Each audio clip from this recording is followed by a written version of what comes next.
So there's a lot of talk about, what line was the best line of the debate. I want to give you what may be Biden's best line, and then we'll talk about it. Crime. It is crazy what's going on. And he doesn't want to say law and order because he can't, because he'll lose his radical left supporters. And once he does that, it's over with. But if he ever got to run this country and they ran it the way he would want to run it, our suburbs would be gone. By the way, our suburbs would be gone, and you would see problems like you've never seen. He would know a suburb unless he took a wrong turn. Oh, I know suburbs. He would not. So much Go ahead. Wait a minute. I was raised in the suburbs. This is not 1950. All these dog whistles on racism don't work anymore. Suburbs are by and large integrated. There's many people today driving their kids to soccer practice and or to black and white and Hispanic in the same car as there have been any time in the past. What really is a threat to the suburbs and their safety is his failure to deal with COVID. They're dying in the suburbs. His failure to deal with the environment. They're being flooded. They're being burned out because his refusal to do anything. That's why the suburbs are in trouble. I do want to... Credit where it's due, man. That was a really, really good line of attack.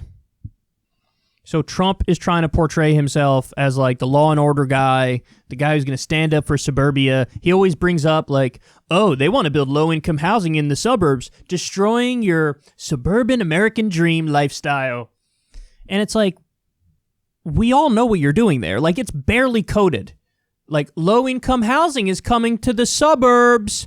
Black and brown people coming to the white neighborhoods. Be afraid. Law and order. I'll bring law and order. I'll kick out the people of color. Like, that's the undertone of it. Now, you could say, hey, that's uncharitable. Honestly, I think you're naive if you don't realize that that's what he's actually saying. But Biden, I mean, he made a great point. To be fair, Biden has a horrible history on these issues. Biden literally worked with segregationists when he got to the Senate. Like, that was his introduction to politics. I think he gave the eulogy at Strom Thurmond's death or some segregationist death. So, I'm not trying to say here like, oh, he's great substantively on this stuff. The guy who wrote the crime bill is not going to be great on racial issues. Duh.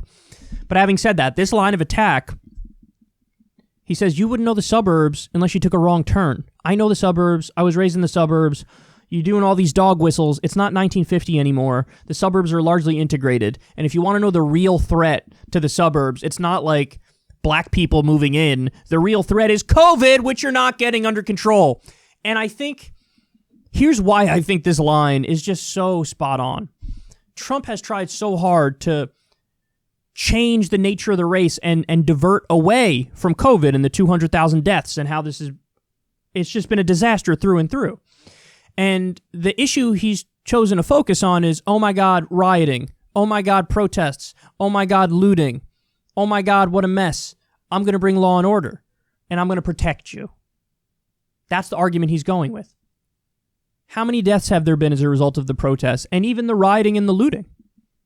What's the total death count as a result of that? That's a serious question. What's the total death count?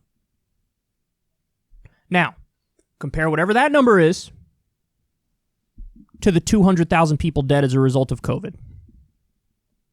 Trump's spending all his time focusing on the thing, saying, I'm going to protect you, law and order. I'm going to protect you. Again, focusing on the riots and the looting and the protests. And Biden's like, you're fearful of the wrong thing. Even if I grant you the most vituperative, over-the-top perception of how bad the riots are, it's not even close. Put together all the property damage, all the people who've been hurt, all of it. Not even close to the 200,000 people dead as a result of COVID. That's what's hurting everybody, and I'm going to fix that. And I'm going to take that seriously, unlike this guy.